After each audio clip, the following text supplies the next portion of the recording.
ಭವಿಷ್ಯ ಪುರಾಣದಲ್ಲಿ ನಾವು ಗೋಪಾಯಮಾಂ ಶೇವಧಿಷ್ಠೇಹಮಸ್ಮಿ ವಿದ್ಯಾಹವೈ ಬ್ರಾಹ್ಮಣ ಮಾಜಗಾಮ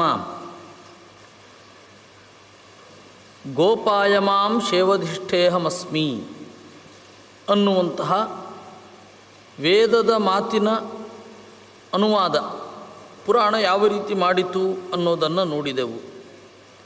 ಅದರಿಂದ ನಮ್ಮ ಎಲ್ಲ ಸದನುಷ್ಠಾನ ಅನ್ನೋದೇನಿದೆ ಅದೆಲ್ಲವೂ ಕೂಡ ಶಾಸ್ತ್ರವನ್ನು ಚಿಂತನೆ ಮಾಡುವುದಕ್ಕಾಗಿ ಇರುವಂಥದ್ದು.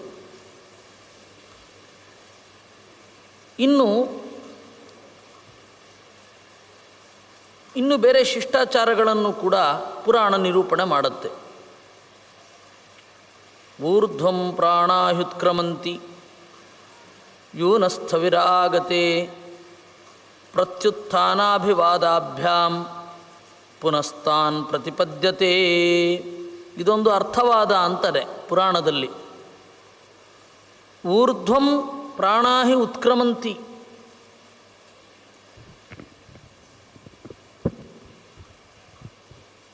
ಯೂನಃ ಸ್ಥವಿರ ಆಗತೆ. ಹಿರಿಯರು ಬಂದಾಗ ಕಿರಿಯರ ಪ್ರಾಣ ಮೇಲ್ಗಡೆ ಜಿಗಿಯುತ್ತೆ. ಅದನ್ನು ಮತ್ತೆ ಯಥಾಸ್ಥಾನದಲ್ಲಿ ಇಟ್ಟುಕೊಳ್ಳುವ ಸಲುವಾಗಿ ಎದ್ದು ನಿಲ್ಲಬೇಕಾಗತ್ತೆ, ಅಭಿವಾದನವನ್ನು ಮಾಡಬೇಕಾಗತ್ತೆ ಅಂತ. ಇದೆಲ್ಲವೂ ಕೂಡ ಅರ್ಥವಾದ. ವಸ್ತುತಃ ಯಾವ ಹಿರಿಯರು ಬಂದರೆ ಇವನು ಪ್ರಾಣ ಜಿಗಿಯೋಲ್ಲ. ಇದರ ಸ್ಪಿರಿಟ್ ಅದನ್ನು ನಾವು ಸ್ವೀಕಾರ ಮಾಡಬೇಕು. ಈಗ ಕೆಲವೊಮ್ಮೆ ಸಭೆಯಲ್ಲಿ ಸ್ವಾಮಿಗಳೋ ಅಥವಾ ಇನ್ಯಾವುದೋ ಹಿರಿಯರು ದೊಡ್ಡ ವಿದ್ವಾಂಸರು ಯಾರೋ ಇರ್ತಾರೆ. ಅವರಿಗೆ ದೈಹಿಕವಾಗಿ ನಮಸ್ಕಾರ ಮಾಡಬಾರದು, ಕೇವಲ ಮಾತಿನಿಂದ ನಮಸ್ಕಾರ ಮಾಡಬೇಕು, ವಾಚಿಕ ನಮಸ್ಕಾರವನ್ನು ಮಾಡಬೇಕು ಅಂತ ಕೆಲವು ಧರ್ಮಶಾಸ್ತ್ರಗಳು ಹೇಳುತ್ತವೆ. ಅದರ ಅಭಿಪ್ರಾಯ ಏನು ಅಂತಂದರೆ ಸಭೆಗೆ ಬೆನ್ನು ತಿರುಗಿಸಬೇಡ ಅಂತ ಅಷ್ಟೇ ಅರ್ಥ. ಸಭೆಯಿಂದ ಒಂದು ಸ್ವಲ್ಪ ದೂರ ಒಳಗಡೆ ಹೋದರೆ ಅವರಿರ್ತಾರೆ, ಅವರಿಗೆ ನಮಸ್ಕಾರ ಮಾಡಿ ಮತ್ತೆ ಶುರು ಮಾಡಬೇಡ ಅಂತ ಅರ್ಥ ಅಲ್ಲ. ಅದರಿಂದ ಯಾವುದೇ ಒಂದು ವಿಧಿಯ ಯೋಚನೆ ಮಾಡಬೇಕು, ಏನು ಮಾಡಬೇಕು ಅಂತ. ಅದನ್ನು ನೇರ ಅನುವಾದ ಮಾಡಲಿಕ್ಕೆ ಹೋಗಬಾರದು, ನೇರ ಅರ್ಥ ಮಾಡಿಕೊಳ್ಳಿಕ್ಕೆ ಹೋಗಬಾರದು. ಇದು ಒಂದು ಹಿರಿಯರು ಬಂದಾಗ ಎದ್ದು ನಿಲ್ಲಬೇಕು ಅಂತನ್ನೋದು ಶಿಷ್ಟಾಚಾರ. ಅದನ್ನು ವೇದವೇ ಒಂದು ಕಡೆ ನಿರೂಪಣೆ ಮಾಡುತ್ತೆ. ತೇಷಾಂತ್ವಯಾಸನೇನ ಪ್ರಶ್ವಸಿತವ್ಯಂ ಅಂತ. ಅವರು ಎದುರುಗಡೆ ಬಂದಾಗ ತ್ವಯಾ ಆಸನೆ, ನೀನು ಕುಳಿತಾಗ ನ ಪ್ರಶ್ವಸಿತವ್ಯಂ, ನಿಡಿದಾಗಿ ಉಸಿರು ಬಿಡಬಾರದು, ಅಂದರೆ ಆರಾಮವಾಗಿ ರಿಲ್ಯಾಕ್ಸ್ ಮೋಡಲ್ಲಿ ಇರಬಾರದು ಅಂತ ಅಷ್ಟೇ ಅರ್ಥ. ಹಾಗೆ ಇದು. ಇನ್ನು ಅಭಿವಾದನಶೀಲಸ್ಯ ನಿತ್ಯಂ ವೃದ್ಧೋಪಸೇವಿನಃ ಚತ್ವಾರಿ ಸಮ್ಯಕ್ವರ್ಧಂತೆ ಆಯುಪ್ರಜ್ಞಾ ಯಶೋಬಲಂ. ಅಭಿವಾದನಶೀಲಸ್ಯ, ತನಗಿಂತ ಹಿರಿಯರಿಗೆ ನಮಸ್ಕಾರ ಮಾಡ್ತಾ ಇದ್ದರೆ ಆ ತರಹದ ವ್ಯಕ್ತಿಗೆ 4 ಚೆನ್ನಾಗಿ ಬೆಳೆಯುತ್ತೆ ಅಂತ. ಯಾವುದು 4 ಚೆನ್ನಾಗಿ ಬೆಳೆಯೋದು? ಒಂದು,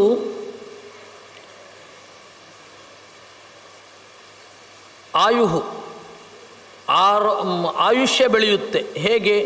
ಹಿರಿಯರಿಗೆ ನಮಸ್ಕಾರ ಮಾಡುವಾಗ ಅವರು ಮನದುಂಬಿ ಆಶೀರ್ವಾದವನ್ನು ಮಾಡ್ತಾರೆ. ಮಗು ದೀರ್ಘಕಾಲ ಬದುಕು ಅಂತ ಹೇಳ್ತಾರೆ. ಅಲ್ಲ, ಅವನು ಕಡಿಮೆ ಬದುಕಿದ್ರೂ ಕೂಡ ಅವನ ಆಯುಷ್ಯ ಸಾರ್ಥಕವಾಗಿ ಇರುತ್ತೆ. ಅದರಿಂದಾಗಿ ಆಯುಹು.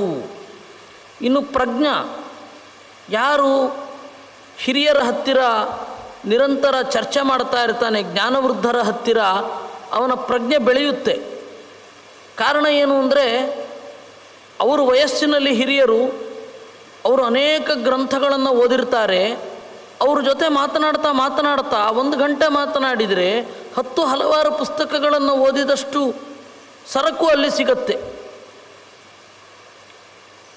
ನನಗೆ ಇದು ನಾನು ಅನುಭವಿಸಿದ್ದನ್ನು ಹೇಳ್ತಾ ಇದ್ದೇನೆ. ನಮ್ಮ ಕಾಲದ 2 ಸ್ಟಾಲ್ವರ್ಟ್ಸ್, ಬಹಳ ಎತ್ತರದ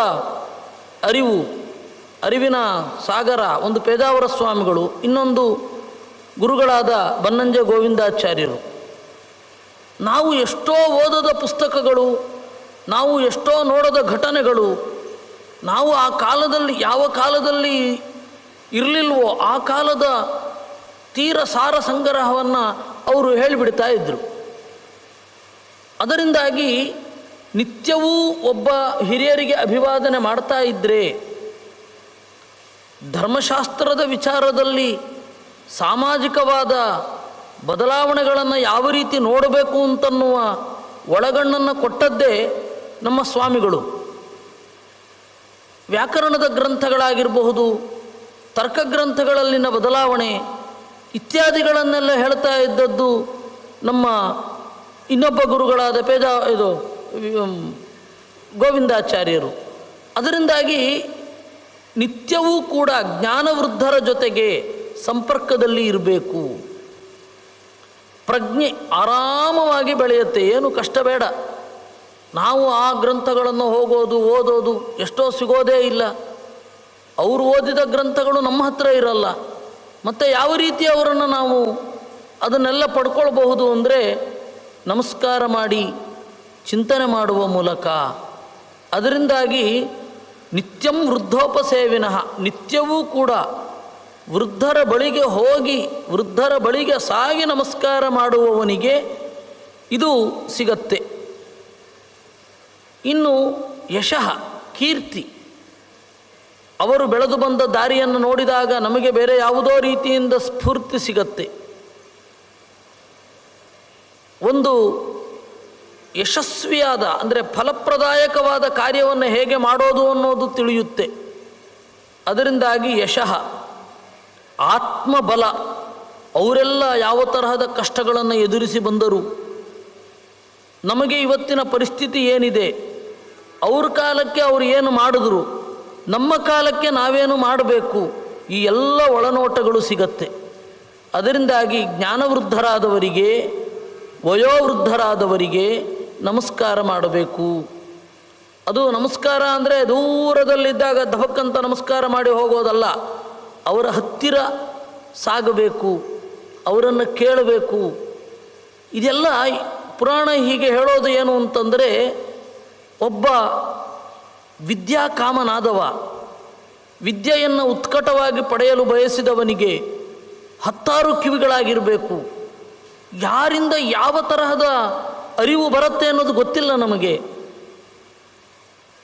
ಎಲ್ಲಿಂದ ಏನೇನೋ ಅರಿವು ಬರುತ್ತೆ, ಎಲ್ಲವನ್ನ ಅವನು ಗ್ರಹಿಸಬೇಕು. ಅದಕ್ಕೆ ಬಹಳ ಎಚ್ಚರಿಕೆಯಿಂದ ಸುತ್ತಲೂ ಕಿವಿಯಾಗಿ ಮೈ ಮರೆಯದೇ ಇರಬೇಕು. ಅದನ್ನು ಪುರಾಣ ಹೇಳಲಿಕ್ಕೆ ಹೊರಟಿರೋದು. ಇದನ್ನು ವರ್ಬಲ್ ಮೀನಿಂಗಲ್ಲಿ ತೆಗೆದುಕೊಳ್ಬಾರದು. ವರ್ಬಲ್ ಮೀನಿಂಗ್ ಏನಾಗುತ್ತೆ, ಲೆಕ್ಸಿಕನ್ ಮೀನಿಂಗಿನಲ್ಲಿ ತೆಗೆದುಕೊಂಡ್ರೆ ಇದೇನು ಅರ್ಥವೇ ಆಗೋದಿಲ್ಲ, ಅಥವಾ ಆ ರೀತಿ ಮಾಡಿದ್ರೆ ಎಷ್ಟೋ ನಮಗೆ ಸಿಗಬೇಕಾದದ್ದು ಸಿಕ್ಕದೇ ಹೋಗುತ್ತೆ. ಅದಕ್ಕೆ ಯಾವತ್ತೂ ಕೂಡ ಒಂದು ವಾಕ್ಯದ ಹಿಂದೆ ಮುಂದೆ ಆಚೆ ಈಚೆ ಮೇಲೆ ಕೆಳಗೆ ಎಲ್ಲ ರೀತಿಯಲ್ಲಿ ನೋಡಬೇಕು. ಅದು ಗ್ರಂಥವನ್ನು ಒಂದು ಬಾರಿ ನೋಡ್ತೇವೆ ಅಂತಂದ್ರೆ ಆಗೋದೇ ಇಲ್ಲ, ಹಲವಾರು ಬಾರಿ ಮನನ ಮಾಡಬೇಕು. ಅದನ್ನು ಹೇಳ್ತಾ ಇದ್ದಾರೆ, ಒಬ್ಬ ಜೀವನದಲ್ಲಿ ಜ್ಞಾನವೃದ್ಧರ ಬಳಿಗೆ ಹೋಗೋದನ್ನು ಬಿಡಬಾರದು. ಜ್ಞಾನವೃದ್ಧರನ್ನು ನಿರಂತರವಾಗಿ ಅಭಿವಾದನೆ ಮಾಡಬೇಕು. ಅಭಿವಾದ ಪರೋ ವಿಪ್ರಃ ಜ್ಯಾಯಾಂಸಮಭಿವಾದಯೇತ್ ಅಸೌ ನಾಮಾಹಮಸ್ಮೀತಿ ಸ್ವನಾಮ ಪರಿಕೀರ್ತಯೇತ್. ಅಭಿವಾದ ಪರೋ ವಿಪ್ರಃ, ಇನ್ನು ನಮಸ್ಕಾರ ಮಾಡಬೇಕು ಅಂತ ಇರುವವನು ತನ್ನ ನಾಮ ಗೋತ್ರ ಮೊದಲಾದವುಗಳನ್ನು ಹೇಳಬೇಕು. ಅಸೌ ನಾಮ ಅಹಮಸ್ಮಿ ಅಂತ ಹೇಳಬೇಕು. ಈ ಹೆಸರಿನವನಾಗಿದ್ದೇನೆ, ಈ ಗೋತ್ರದವನಾಗಿದ್ದೇನೆ ಅಂತ ಮಾನಸಿಕವಾದ ಅಡ್ರೆಸ್ಸು. ಇದನ್ನು ಗೋತ್ರ, ಪ್ರವರ ಮೊದಲಾದವುಗಳನ್ನು ಒಳಗೊಂಡ ನಮಸ್ಕಾರವನ್ನೇ ಅಭಿವಾದನ ಅಂತ ಕರೀತಾರೆ. ಇದು ಗೃಹಸ್ಥರಿಗೆ ಇದು ಸರಿ. ನಾನೀಗ ಯಜುರ್ವೇದದ ಅಧ್ಯಯನವನ್ನು ಮಾಡ್ತೇನೆ, ಯಜುಶಾಖೆಯನ್ನು ಅಧ್ಯಯನ ಮಾಡ್ತೇನೆ. ಈ ಸೂತ್ರ ನನ್ನದು, ಆಪಸ್ತಂಭ ಸೂತ್ರ ನನ್ನದು, ಹೀಗೆ ಅಧ್ಯಯನ ಮಾಡ್ತೇನೆ. ಇಂಥವರ ಶಿಷ್ಯ, ಇದು ನನ್ನ ಅಡ್ರೆಸ್ಸು. ಈ ಮನೆಗಳಲ್ಲಿ ನಮ್ಮ ಮನೆಯದ್ದು ಅಂತ ಏನು ಅಡ್ರೆಸ್ ಕೊಡ್ತೇವೆ ಅದು ನಿರಂತರ ಬದಲಾಗ್ತಾ ಇರುತ್ತೆ. ಯಾರಿಗೋ ಸ್ವಂತ ಮನೆ ಇರೋರಿಗೆ ಬದಲಾಗದೇ ಇರಬಹುದು. ಆದರೆ ಈ ಅಡ್ರೆಸ್ಸು ಇದೆಯಲ್ಲ, ನಾನು ಹೀಗೆ ಓದಬೇಕು ಅಂತ ಇದ್ದೇನೆ, ನಾನಿದನ್ನು ಅಧ್ಯಯನ ಮಾಡ್ತೇನೆ ಎನ್ನುವ ಅಡ್ರೆಸ್ಸು ನಮ್ಮ ಮಾನಸಿಕವಾದ ಎತ್ತರಕ್ಕೆ ಕಾರಣ, ಜನ್ಮಾಂತರಗಳ ಬೆಳವಣಿಗೆಗೆ ಕಾರಣ. ಅದರಿಂದಾಗಿ ಅವನು ತನ್ನ ಮಾನಸಿಕವಾದ ಅಡ್ರೆಸ್ಸನ್ನು ಹೇಳ್ಕೊಳ್ಬೇಕು. ಅಂದರೆ ಅದು ಅವನ ಪರ್ಪಸ್ ಆಫ್ ಲೈಫ್, ಜೀವನದ ಉದ್ದೇಶ, ಅದನ್ನು ಹೇಳಬೇಕು.